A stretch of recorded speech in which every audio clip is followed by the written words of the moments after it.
467. Good morning. Good people here in the city of Chattanooga. Y'all know what it is, Marie with the Marie Mott Show. I'm taking it from the streets to City Hall, from City Hall to the mayor's office. We can't leave out the police department. Y'all know what it is. From the valley low to the mountaintop, give you guys a bird's eye view to what's going on here in the city of Chattanooga. Oh man, wake up! Wake up, good people. Good morning. Y'all know what it is. Marie with the Marie Mott Show. I'm streaming live on YouTube and Facebook as well. And y'all know what it is. The call-in number is always the same, 800-8949 if you want to call and chop it up with me. And I got a guest with me today. I love having people here.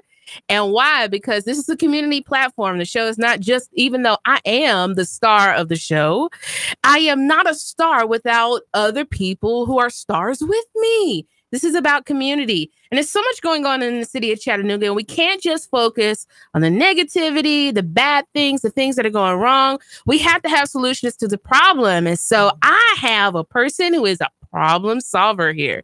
And today we're gonna continue to kind of detour a little bit from some of the things happening as far as like as with police brutality and terrible city council and everything like that. But we're gonna talk about solutions for the remainder of the week. And I have Miss Natasha Turnbow here, who is not only a life coach, but specializes in emotional wellness, which is what we're going to talk about today. Emotional wellness, because a lot of us, we are in the rat race of life. We're stressed, we're pressed. As the Apostle Paul said, you know, we're stressed and crushed on every side. We are running ourselves ragged. Right. Even our children are being pressured. And some of us are pressuring our children, and the children are stressed and pressed. So we're gonna start with the introduction. I'm gonna have Miss Turnbow introduce herself as well as her business, and then we're gonna continue to roll in. And if you guys have questions about what we're talking about, please give us a call at 800-8949. So, Miss Turnbow, well, I've already said your name, but shout out to the people, like who you are and what you do, and how did you get into life coaching and emotional wellness care? Well, again, my name is Natasha Turnbow. Hey! Turn it up. With Turnbow and Associates. And one of the reasons why I got into life coaching and emotional wellness is because I have gone through a lot of traumatic events myself. So I went and got certified for the people just to have the certification. However, no book can tell me how a person feels when they're going through a situation. You know what I'm saying? There is no manual that says, oh, here's how you handle being, going through this, and here's how you handle going through that. So, with me having gone through some traumatic situations, and with me being able to deal with knowing the emotions that go along with certain stresses and certain situations and circumstances, I figured that life coaching was actually a calling for me. It wasn't something that I chose. It chose me. So, and that's one of the things that make me unique, as a certified coach, is not only am I certified and do have the book knowledge, but I also have the experience to go with it. And a lot of people don't understand, a lot of people feel like, when they go to therapy and things like that, they say, well, take this pill, and if that doesn't work, give me a call and, we'll come in. But that does nothing for the emotion. You know what I'm saying? That doesn't make them happy. See, you already coming like out swinging already. Yes. And that is like such an important topic. And I'm not a discourager of therapy. I've gone to therapy. Right. When I lost my grandmothers, like losing my grandmothers because I spent so much time with them, it was hard. And then especially for the last grandmother that my family lost, my father and his siblings, their father died when he was a teenager. So he spent like the majority of his life without his father. And so, my grandmother picked up after my grandfather passed away. And, it's been interesting kind of seeing like how my family has been since my grandmother passed away. And in some ways, we've carried on, but in some ways things have been different. Because part of that is, when you lose somebody, especially like a matriarch in your family or a patriarch, it's like a Band-Aid gets ripped off of you in an emotional way. And, her death kind of has revealed some things in the family. But, it's difficult. It's nothing wrong with therapy, but that is one of the things, going to school to learn how to write a prescription for somebody is something totally different from you being able to say that I've gone through this thing myself, or I've been able to help people who've gone through these things themselves. And then we got to, because I believe it's more than, medication for emotional stress and trauma just covers up. And it covers up a layer of what's going on the inside. It really does. And I believe that you have to do the work of slowly unpacking your emotional, your intellectual trauma. Yes, most definitely. And the things that you've gone through. And the thing is, one of the main things is facing it. You know what I'm saying? A lot of times what happens is with the medication and with that's why a lot of people go to addictions, because they become addicted to alcohol and they become addicted to drugs and things like that, because they're trying to suppress this pain. They're not trying to face it. And then that's because the therapist give them medication and say, suppress the pain. Nobody tells them how to deal with it. Learn what your triggers are. Learn what your safety behaviors are. Learn what take some action to learn what to do, to learn how to deal with it, rather than avoiding it altogether. And that's one of the main things that I teach. I help with grounding skills, teach you how to ground yourself so that you're not, nobody is telling you to move on. That's not one thing that I preach. I say we're going to move forward, because you can never move on. Ooh, you know what I'm saying? See, I'm telling you, you're coming out the gate swinging. Like, I don't know if they're ready for this. No, so let's unpack that right there. Nobody is telling you to move on. I'm just trying to help you move forward. Woo, Lord have mercy. Like, that's heavy for me, because and I gotta take it there, because church does that. Yes. Church does it. You can shout it away. You can pray it away. We live in the South. We live in a Bible Belt. Right. You can drink it away. You can sleep it away. And, cranes in the sky. Salon say, I tried to sex it away. Yep. I tried to smoke it away. We try to do all of these things to try to get rid of it when actually, so I'm a show and tell. So I had a skin cancer right here, and so I have a scar. And so they took so much flesh from it that it left a dip. Okay. It left a dip in my arm, and so I kind of felt insecure about it, and so I got a Basquiat crown over it, so people could see the tattoo and not the scar, and so people wouldn't pick on me about it. But I realized that, what? This is a badge of honor for me, because there's somebody who had cancer who did not survive. Exactly. And that's one of the things that I try to help people with. Believe it or not, there are some, when I say traumatic situations that I have been in, it's almost unheard of, stuff you only read about but never actually lived through. And I will say this, that is a badge of honor for you, because you did survive it. And now you are able to help others. You know what I'm saying? Don't be ashamed of it, because it wasn't like you asked for it. You know what I mean? So you accept it for what it is, and not necessarily for what you want it to be. Absolutely. That's the thing. You know what I'm saying? And I used to be embarrassed about the situation that happened. Let's talk about that, because we live in a society where weakness is like this shameful thing, right? That especially for I find this especially with men, that if you cry, you're a punk. If you exhibit emotions, you're weak. That if you are dealing with pain and maybe you wear it on your shoulder. Oh, we got people calling in. Good morning. Talk to us. What's up, girl? It's Philly Slim. I just wanted to say God bless you this morning, and thank you for sharing that story. Thank you. That's Philly calling all the way from Colorado, folks. We got people listening all across the country. That's what's up. Cool but beans.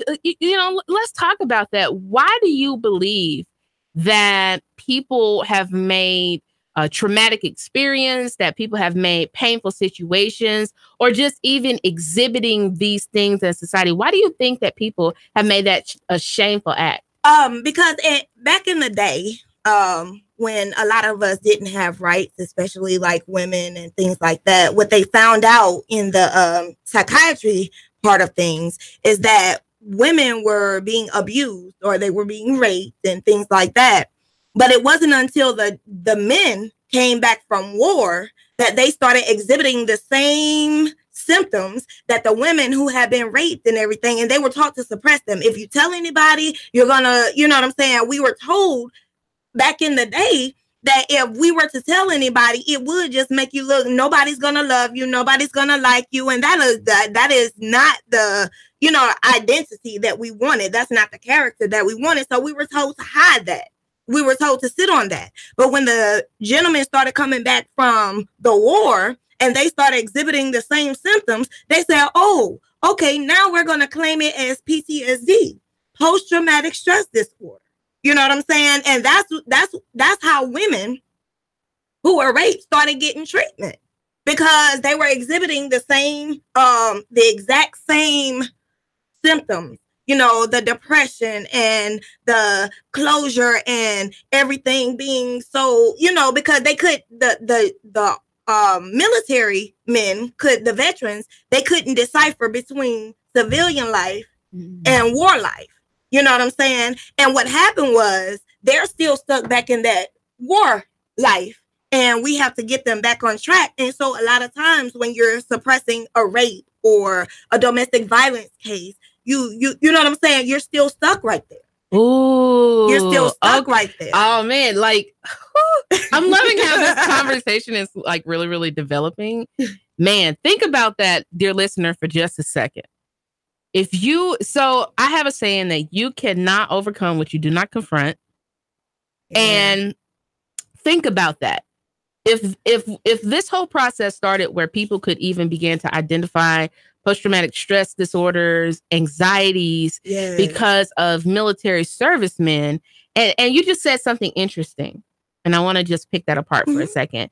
And that is that they could not distinguish between a life that had already passed and the life that they were living right now. The war that they had already left. Right. And the civilian peaceful life that they should be embracing. Right. And that's the thing. I mean, even if, you know what I'm saying, the PTSD is not only for, because I do offer PTSD classes, a 10-week program, but it's not only for the veterans, but it's also for those who have suffered domestic violence, rape, and others. But it's like, if you're stuck right where you are, you can never move on with your life. You have women and men too that don't like going certain places because it's too crowded, because it takes them back to where they were messed up at. You know what I'm saying? And a lot of times they cannot move forward from that. They have not been able to move forward with their lives. And when they get stuck right there, nobody is there to deprogram them and reprogram them and say, hey, you can, you know what I'm saying? You're not there anymore. But come on back to where we are. You know what I'm saying? And so it's an adjustment, because you get used to a certain phase of life. It's an adjustment all the way around. You know what I mean? So, man, y'all are not ready. Y'all are not ready for this conversation, because I'm telling you, I'm loving how this is developing. Because again, you just said something very, very critical. And that is, when you're so used to something, it cripples you. Yes. It enables you. You become complacent and it becomes a habit. Well, and that's where a lot of times when changes do come around and changes do come in, well, I've been doing it this way my whole life. That doesn't make it right just because you've been doing it that way. And it doesn't mean that's the only way. And it doesn't mean that it's not hurting you. Correct. Embrace that, because part of the 5 stages of grief, You know what I'm saying? It's first denial. We all deny. We never, no, not me. I keep telling them denial is a river, But then you go through the anger. It's okay to be upset. It is okay to get angry. There's nothing wrong with that. Then you start bargaining with yourself. Maybe if I should have done this, or maybe if I'd have done that, or maybe we can work this out, or maybe whatever. You know what I'm saying? Then you go through the depression. And that is part of the grieving stage. And loss is not just with the loss of a parent or a grandparent or a loved one. It could be the loss of a job. You still go through these same stages. The loss of a relationship, the loss of a pet, the loss of anything that you find heartworthy. You know what I'm saying? And so the last and final step of the whole thing is acceptance. That's the one we got to get to. It's okay to go through everything else, but we have to finally accept it for what it is and not necessarily for what we want it to be. Oh, are y'all ready? I'm ready. We are dropping, man, Natasha is like dropping jewels here. And so I'm just going to put that out there, a saying that my father has all the time, and that is, with gold, you can pick it up or you can step over it. It's up to you. But this is what the Marie Mott Show is firmly for. And so we can drop gold. I want to drop gold. And I want people to come on the show and drop nuggets of gold and have you pick those up and apply that to your personal life. And I'm just going to share because I'm all about being very vulnerable. It's really, really helped me move forward in my life and help me overcome some things. So my father, Timothy Mott, the man that raised me, gave me his last name, is going to walk me down the aisle when I get married and raise my grandchildren, is not my biological father. Okay. So my mother left my father because he was living a lifestyle that she did not agree with and really wasn't taking care of me and my brother and the other children he was having. And so I found out at probably about 12 or 13 years old that, my parents sat me down and my brother down, and they told us that the man who had raised me all my life was not my father. Wow. And so I wasn't upset with him at all because he's a good man. He's tough. Mm-hmm. If he's listening, Daddy, you tough. But he's a great man. But, one of the things that I decided was that I don't want to hear anything about my dad. I'm just going to write him off. He's got to be terrible. Everything about him's got to be terrible. If my mama left him, he's trash. And I'll never, I said this in my diary, that I would never forgive him.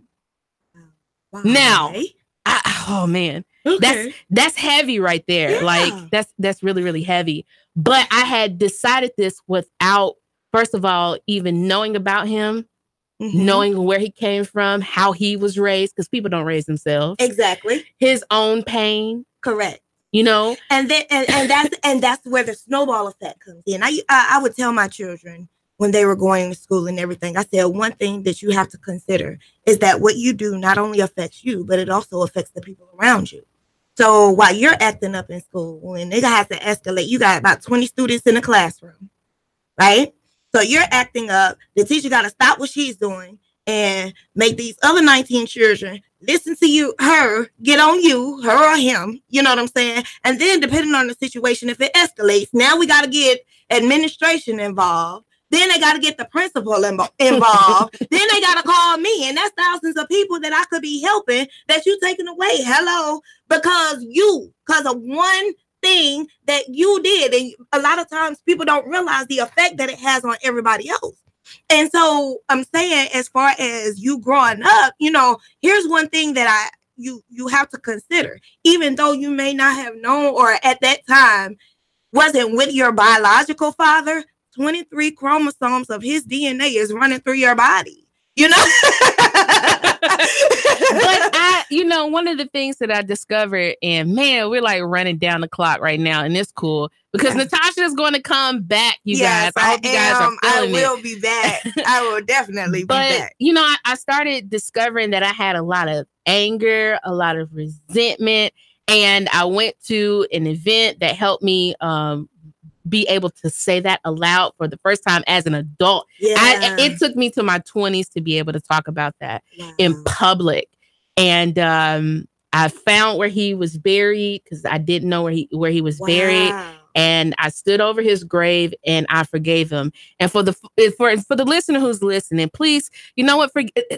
If I can't leave you with anything other than this, forgiveness is never for the other person. Correct. It's always for you. Yourself. Forgiveness is absolutely for yourself. Yes. You know, forgiveness is the thing that will help you not stay stuck. Right. And will help you not move on, but move forward. Yes. Natasha Turbo with Turbo and Associates. Thank you so much for coming on the Marie Mott Show. Thank you so much for having me. Man, y'all better stay tuned for the second half of the segment. We're going to have Miss Turbo come back on another time. Yes. But I thank her so much for coming on the show today. Y'all stay tuned for the second half. You're welcome.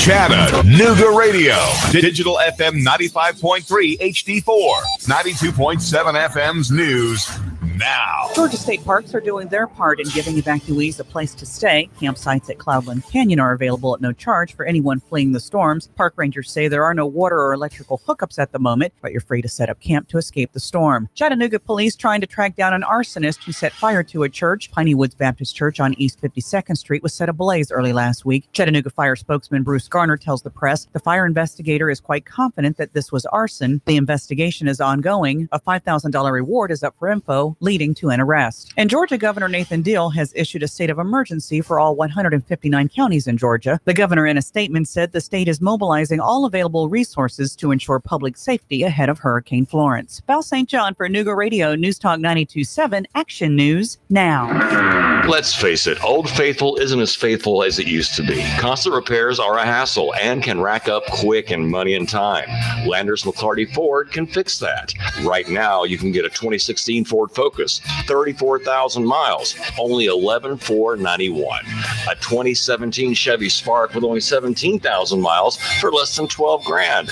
A 2015 Volkswagen Jetta with less than 21,000 miles for $11,991. Yeah, browse their entire inventory of new and new-to-you cars, trucks, and SUVs online at Landers McCarty Ford of FortPayne.com. Landers McClarty Ford of Fort Payne. If you can't find your next perfect ride, they'll go find it for you.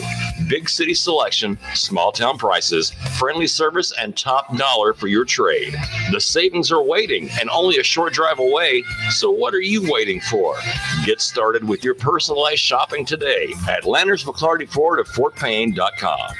Join Nooga Radio and the Gridiron Gang live from 7 to 9 at Starbucks at 10 North on the North Shore. We're talking all things high school football. There's a specialty brew or refresher weekly inspired by the game of the week. Sweet treats, extended hours all season long, and we're pet friendly. Portions of all proceeds support local schools and educational scholarships as well as after-school programs. It's football time in Tennessee. Join us every Thursday live from 7 to 9 at Starbucks, 10 North, your North Shore neighborhood living room. Your home is a constant work in progress. Repaint the walls? Yeah, easy enough. Leaky faucet? There's a video for that. But roof repair?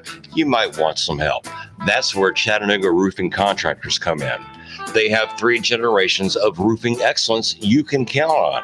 Leave the ladder in the garage. Go to chatroofing.com. That's chatroofing.com for Chattanooga Roofing Contractors, a roofing company you can trust. Cash, cash, cash, and more cash. Get 8.1% return on your money. Rick Davis can turn your cash into real money. Gold and silver bullion. American Eagle Gold. The banks give you a measly 1.9%. At Rick Davis Gold and Diamonds, you'll get 8.1% return on your money. 8.1% return on your money. Wow! Whether you're buying an ounce or 100 ounces, Rick guarantees it in writing. 8.1% Rick Davis Gold and Diamonds. Brainerd Road, Chattanooga. Man, you sure you know what you're doing? Yeah, I worked with my dad on his truck all the time. Just one more bolt to go. Yeah, wrong bolt. Today's truck ain't your daddy's truck. For repairs on today's vehicles, you need Amco Transmission and Total Car Care of Chattanooga on Lee Highway. Stay on the road, not in the garage. Amco Transmission on Lee Highway. Get it done the right way. The Thompson Pet way. Yeah, I just put that anywhere. Join We've Got You Covered with Scott Schrader every Saturday from 10 to 11 on Nooga Radio. From finance to fixtures, we discuss everything you need to know about buying or owning a home, the pitfalls, the perks, and everything in between. Saturday mornings, 10 to 11, right here on Nooga Radio. Join Keon Rose and Nick LaFew this Friday night with the Amco Transmission and Total Car Care High School Football Game of the Week. This Friday night's the Battle of the Battlefield Parkway between Ringgold and Lakeview Fort Oglethorpe. But join me, Sam Jordan, for the 101 Personal Training Countdown to Kickoff beginning at 7:05 p.m. And then join in for the 5th quarter show till 11 p.m. That's Ringgold versus Lakeview Fort Oglethorpe beginning at 7:05 p.m. with a Countdown to Kickoff on Nooga Radio 92.7 FM.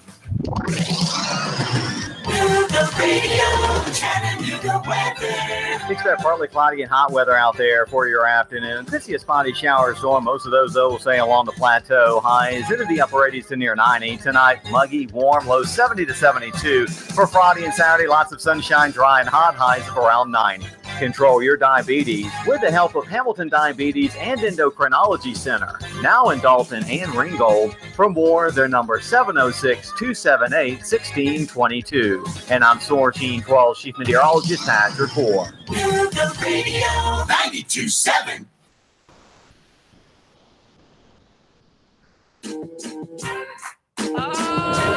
What's going on? Good people, y'all know what it is. Marie with the Marie Mott Show. Oh man, I'm taking it from the streets, from City Hall to the mayor's office. We can't leave out the police department. And why not? Because my guest is here to talk about what's going on with our police department.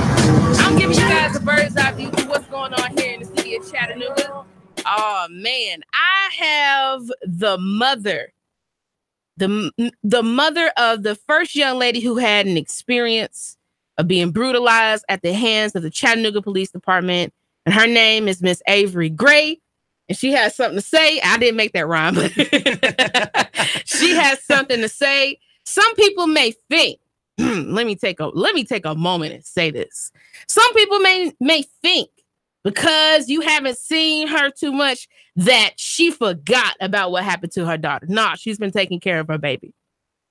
You may assume that she's just sitting silent because she's taking care of her baby, but you didn't know that her father passed away and she had to deal with that while her daughter was brutalized. Miss Gray, thank you for coming on the show Thank today. you, Marie, for having me here. Go ahead and tell the people why you are here with me. Okay. Well, this is my second time here. This time I'm here because I want to know why that everyone in Chattanooga, Tennessee portrays to be so hard, but you will not come together as a community and protest and fight against the Chattanooga Police Department for all this police brutality that's going on. Is it going to take that? Okay, my daughter, like my whole life, I've been in Chattanooga my whole life, 40 years. I've been born and raised here. And my daughter was the youngest victim I've seen that I've heard of, that fell in the hands of the police brutality here in the city of Chattanooga, Tennessee. Well, is it going to take for the police to keep putting their hands on more kids and injuring more children for everyone to start coming together and fighting and as a community? Now, let me remind y'all, a lot of y'all know me because a lot of you know that my husband drives a truck and I travel with him and I drive with him. And I'm going to tell y'all something. When the case of Michael Brown happened in Ferguson, Missouri, when he was gunned down in the middle of the street by a police officer, there was people protesting in every major city in the United States. Atlanta was even on the map. Chattanooga's never on the map for protesting. Never. I have family born and raised in Cincinnati, Ohio. An unarmed black man got shot up there back in the 90s. I won't forget. He had a wallet in his hand. They mistaken it for a gun. They gunned him down and killed him. Do you not know? My cousin's husband is a firefighter up there. And they were keeping me posted on what was going on, our family down here. They tore the city of Cincinnati down when they killed that innocent young man. So I'm not saying to go out here and knock windows out of businesses and set stuff on fire and do all this, but is it gonna really kill you to go out there in front of the mayor's office with me and other people or the city council and protest and hold up our signs, or go out on Amnicola and stand on that sidewalk in front of the Chattanooga Police Department? No, it's not gonna kill us. It's not gonna kill us to do that. It's not gonna kill anybody. So as a black community, I don't understand. I guess I mean, I have black family and I have white family because I come from a background. My father's white, my mother's black, but my father was a veteran, and my dad raised me in a totally different way than most black people are being raised. A lot of black people are afraid to be heard and to fight back. Fight back with some paperwork. You don't have to fight back with guns and all this other crazy stuff. We got a caller already. Good morning, good morning, good morning. Talk to us, but be careful what you say. We might have to cut you. Go ahead. You have a better chance of getting water to boil at 32 degrees to get Chattanooga's to protest. Right. You can't get Chattanooga excited about anything. Anything. It doesn't matter. It's just you can't make them mad. You can't get excited. I don't know what it is. I don't know what it is. But to get them to yeah, right. Let me just inject something, because I agree with a lot of what you say, but there are things that happen that you don't want to get people anesthetized, like the cop that shot. I can't think of the guy that it was Ferguson. I mean, this guy was clearly rushing at him. He's 300 pounds. He already committed a crime. To me, I think that was a good shoot. All the rest that I've seen aren't. I think they're acts of homicide, and I think. When you just protest because a black guy got shot, that's wrong. No, I'm not just saying a black guy. Hold up, because I just told you my father was white. My father's been, come on now, my father's been slammed face first by the Chattanooga Police Department, and they chipped my father's tooth off. So I'm not just saying this. I'm talking about that black people are being more targeted by the police department than white people. And I'm gonna tell you right now, when it comes to all these big protests, when they have a Ku Klux Klan rally, and then they have they have someone that gets shot down by the police innocently. Guess what? 90% of the people out there fighting and got their faces covered up so the smoke, the pepper spray and all that won't get in their face. 90% of the people out there fighting for those black people is white people. Oh, I agree with you. And people of other colors. So I'm not just saying that. It's just I'm trying to get the people in the city of Chattanooga, Tennessee, in my city where I was born and raised at, to come together as a community and fight together. And it does not have to be violent. It does not have to be a violent protest. They can protest quietly. You know why black people are being attacked more than whites, even by black cops? Do you know why? Because more black people are poor. And when the whites were poor, they were attacked. It's an economic issue that's attached itself to the black community, because if you're poor, you can't fight back. And the poor always get kicked. They always get spit on. And mainly, there isn't anybody there to speak out for them. Okay, let me ask you this question.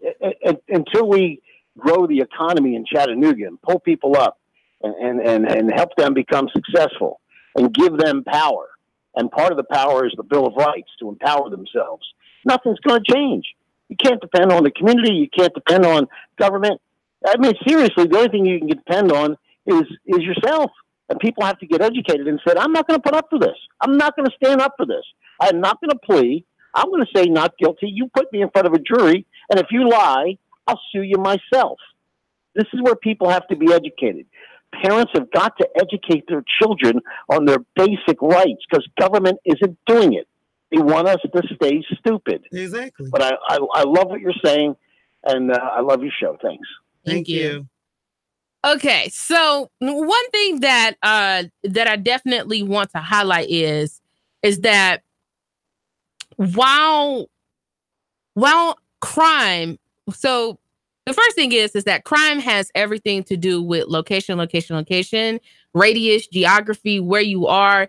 If we didn't have segregated parts of the city prior to gentrification, meaning the color of law stated black people could only live, participate, work, play in certain areas, then we wouldn't have. I mean, so poor is poor. It doesn't matter what community you go see. Poor white impoverished, poor black impoverished. There's crime, there's drugs, there's miseducation in all of these communities. Now, the difference is at the hands of the police department, no matter where we are. I never want to leave any others because there have been innocent white people who have been killed and brutalized. There have been innocent black and innocent Hispanic people who have been killed and brutalized, innocent Native Americans that have been killed and brutalized. But we cannot act like that the racial targeting at the hands of police does not often come from and stem from systemic racism, and that it is utilized primarily. So let's differentiate that primarily, as well as, and you did make a valid point, Mike Steele, and that is Black people are the majority of people who are poor, as well as we are the majority of people who are being targeted for gentrification, miseducation of schools, as well as being killed at the hands of police. Let's just look at what just happened in Dallas, which is so. Let me even make this clear. In case you missed it, in case you don't understand, and let me not try to get on one, but I can't help who I am. Go ahead, Marie. Dallas is a predominantly African American, not only lived in, but ran city. As a matter of fact, if you look at Black Enterprise, which is a magazine that I look at regularly, Dallas usually makes the top 3 of places for Black people to move to live. And so when you looked at the press conference, you saw that there was a Black police chief. She was a female. There was Black people behind her. But still, what was the problem? It wasn't that and I'm not saying that it's not Black cops who participate in this as well, but even still in a Black lived in city, it was still a white officer who shot a man. And then they're fabricating all of this stuff about, well, maybe it was accidental. It wasn't even her apartment. We find out later from pictures that she got together. Pictures together, and then she gets charged with the least manslaughter after she murdered this man in cold blood. So if I walk into your apartment, or you walk into my apartment, we walk in each other's apartment, either way, and I was to gun you down, we're not even police officers. Do you know what's going to happen? They're going to hang me upside down. They're going to throw you under the jail. Exactly. Like, seriously. There is a cell probably somewhere under the jail, and they're going to put me under that jail if I was to walk into somebody's apartment and kill them in their own apartment and say, oh, I thought it was my apartment. Are you serious? I know how to go into my apartment blindfolded. Like, because you know where everything is. But I mean, so I think we have to be very, very clear when we talk about these situations. It's never to act like, because there have been instances where Asian cops and Black cops have killed innocent people just as well. But we have to look at the overwhelming systemic and predominant issues, that it is the targeting of not only Black people, but often poor, helpless Black people. Right? But shucks, let's just look again at Dallas. This young man who just got murdered was the child of a dignitary. Lived in a neighborhood so nice it was gated. They had hotel style keys to be able to. So I mean, finding out all of these details, like it wasn't just like he lived in the hood and the door was open. Exactly. You know, and his poor mother got on there and she was like, they haven't even given her answer yet. That poor lady got on there. I was looking at it. The interview. She was like, I just want to know why. You can't even give her an answer. You can't tell her why. And then you charge the cop with just the smallest charge, manslaughter, which I promise you manslaughter carries. The least she could do is 2 years. Yeah, 2 years. 2 years minimum. Yeah.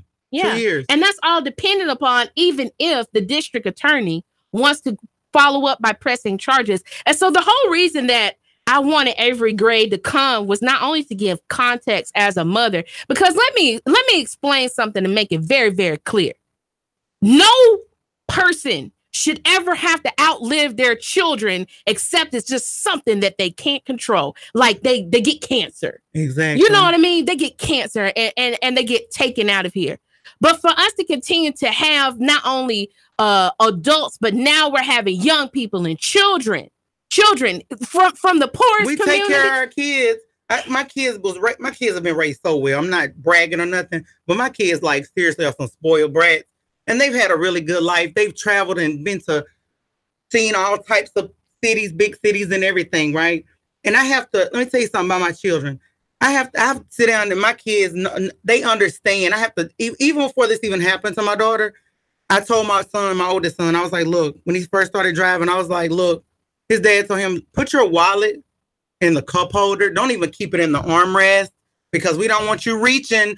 He asked for your driver's license and insurance and all this stuff, and you open up the armrest, and boom, you could be dead that quick. So let's pause and think about that for a second, because I don't think that people who so before we could talk about class issues, which deals with poverty, we have to talk about race first, because racism is, if we can't get over racism, we can forget class issues. Racism is out of control right now. It's like we in slavery right now. But it's always been that way.